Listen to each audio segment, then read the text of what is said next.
And in studio, a special guest. We've had him on air on our National Day of Prayer observances a few times in the past, and something coming up even sooner. It's not a National Day of Prayer, but it is important for the state, the Washington State Patriotic Day, with the massing of the colors. We have Raymond Coffee with us once again. Hi, is it okay to just call you Ray? Yes, Mark, you're more than welcome to call me Ray. But I love your last name, too. I love coffee. Yeah. And, hey, we love you here and your heart for the military and for America and for Washington in particular. Tell us a little bit again for people, remind people a little bit. What is kind of your role? What have you been doing last few years? You're involved with the military, and in what way? I've been a career military person. I got involved in the military when I was 14 years of age. Wow. In the United States Naval Sea Cadet Corps, and went through their program. And at age 18, it happened that my draft number came up, and it was going to be number 2. Well, my father saying, "Well, listen, that's not good because as soon as you graduate high school, you're going." Yeah, okay. So he immediately picked up the phone and called the chief or recruiter and said, "I want you out at my house in 1 hour.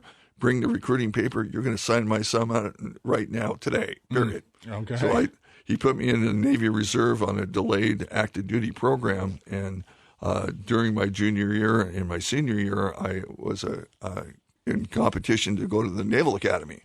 I was a candidate, and unfortunately, I did not get the appointment because someone a little bit had better grades and credentials than I did.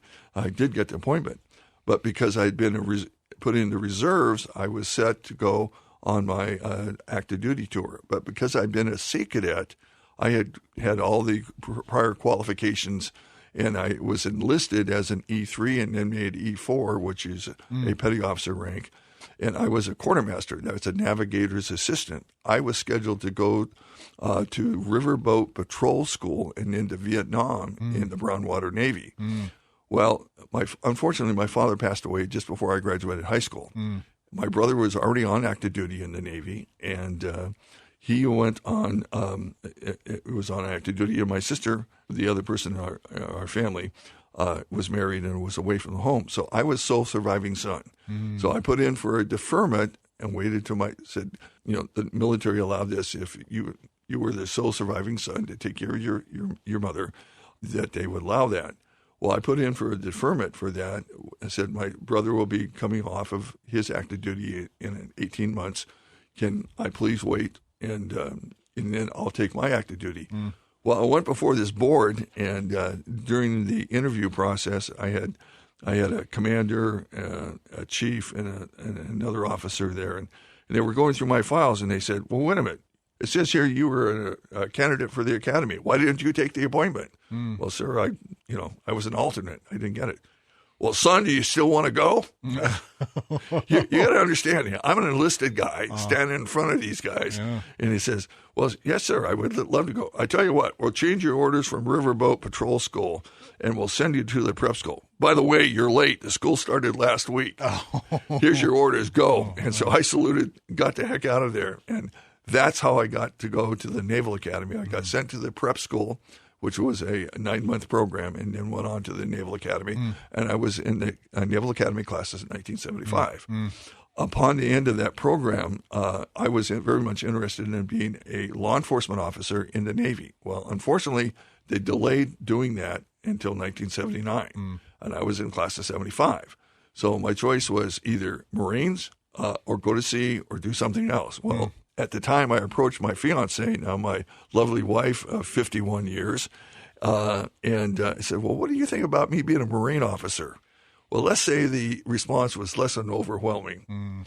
And so it said, "Well, what's the third choice?" "Well, the Army will let, I can be military police, and you can come with me." The other two choices, she wouldn't be able to come where I was going to have to go.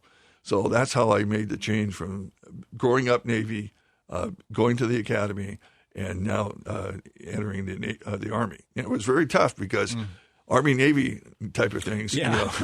You guys have a bit of a rivalry there. Yeah. But, hey, we're all on the same page when it comes to... I served 34 years in the Army, active duty and reserve, and retired in June of 2001. Okay. Well, we know what happened in September of 2001. 2 weeks after the attack, my phone rang and it says, we're standing up the Washington State Guard to full capacity. We're asking you to be the provost marshal of the State Guard. And I served in that capacity as well as their staff intelligence officer for 10 years. Aged out in 2010. And so, hey, I'm going to go and be a papa and grandfather and do all these fun stuff.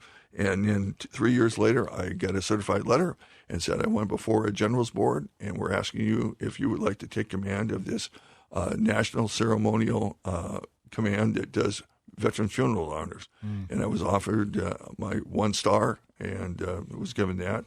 And then 3 years later, I was promoted to a major general, carrying on the same positions. I started off as commander of the 10th FEMA region, which is Washington, Oregon, Idaho, and Alaska. And then I did Emergency Management Command, and now I am the national commander of the Legislative Affairs, where I'm working with Congress and the state legislators to get the laws in place that veterans can get the medical health care and other services that they need. And that's what the U.S. Volunteers Joint Service Command is all about. We are a major sponsor of the Washington Patriotic Day, and that's the connection. Okay, well, Washington State Patriotic Day is coming up this weekend, March 22nd. It's going to be 2 to 4 at Pioneer Middle School in DuPont, Washington. Remind us, where is DuPont, Washington? It's a little south of us here, and just south of Tacoma, Lakewood, and University Place, just off of I-5, just south of Camp Murray and JBLM is on the east side of I-5, and DuPont's on the west side. It's a very nice town down there, very easy to get. DuPont Middle School has a very large gymnasium, and this is where this ceremony is going to be held. Inside, not outside. Inside. Okay. It's an inside event. So weather's not a big deal. No, but we do have outside displays. We have a lot of veteran service organizations that come in and put up static displays. So it's very, very much a lot of interest down there. So what are some of the things that are going to happen at this parade event? Well, we start off with the event. We have a introduction. Of course, we have invocation by our chaplain and things like that. And then we have a formal presentation of colors. What's that mean? We have the American flags come in with the service flags. We do the national anthem, Pledge of Allegiance, and then the I-Corps band out of JBLM puts on a 30-minute band concert. Okay. I'm talking about these are top musicians. You would go and pay hundreds of dollars to listen to this if this was like Sousa marches and stuff like that. Sousa's, I'm talking about really patriotic stuff. Okay. You know, God Bless America, America the Beautiful. You know, all of the Sousa marches you can think. The Thunderer. You know, because we have a lot of youth down there, they also play a special one it's called High School Cadets, written by John Philip Sousa. And so this will be a 30-minute band concert. Then after the band concert, we have a very outstanding keynote speaker. We have Major General Grant Welsh. He is the new tag. What's a tag? He's the Adjutant General of our Washington National Guard. Okay. He's Air Force, great guy, great speaker. He's got a tremendous background, but we get to have the honor of having him our keynote speaker. Then we have a special flag folding presentation. A lot of people who maybe have gone to a military funeral and have seen how the flag was folded and presented. We're doing a special flag folding and teaching the youth there what each of the 13 folds mean as we go through that. And then the flag is going to be presented to a very special person there. We're not going to make the announcement on the air right now, but the very special person has been identified who would be the recipient of this flag. Okay, it sounds like a wonderful event. If you believe in supporting the Patriot in our state, if you're a patriot, you will enjoy Washington State Patriotic Day celebrations. And there's a government proclamation about this, too. So it's good to know that our current government is all on board with this. That's right. And it's really, this is a statewide event. Granted, it's out here on the west side, but we have invited JROTCs, Naval Sea Cadets, Civil Air Patrol Cadets, college ROTCs, as well as the active component, reserve component, and guards. They're all bringing their color guards. There'll be approximately about 100 individual color guards in this massing of the colors ceremony. And this ceremony goes back to 1919. It started as a way of recognizing the veterans of World War I. It was run by that society, and then later taken over by the Military Order of World Wars, which is the principal sponsor of now Washington Patriotic Day and Massing of Colors ceremony. Wonderful event for the whole family if you're trying to stir up some patriotism, maybe in your own life, your family's life. Young people don't get much of a civics education these days. This will be a wonderful introduction perhaps for you. Again, it's happening this Saturday, 2 to 4 p.m. at Pioneer Middle School in DuPont, which is near Tacoma. And it's a free event. Free event. No cost, anything, plenty of parking, and like I said, a lot of static displays. And it's a chance that if you wanted to vote for, there's a monetary award given out to the youth and to the adult levels.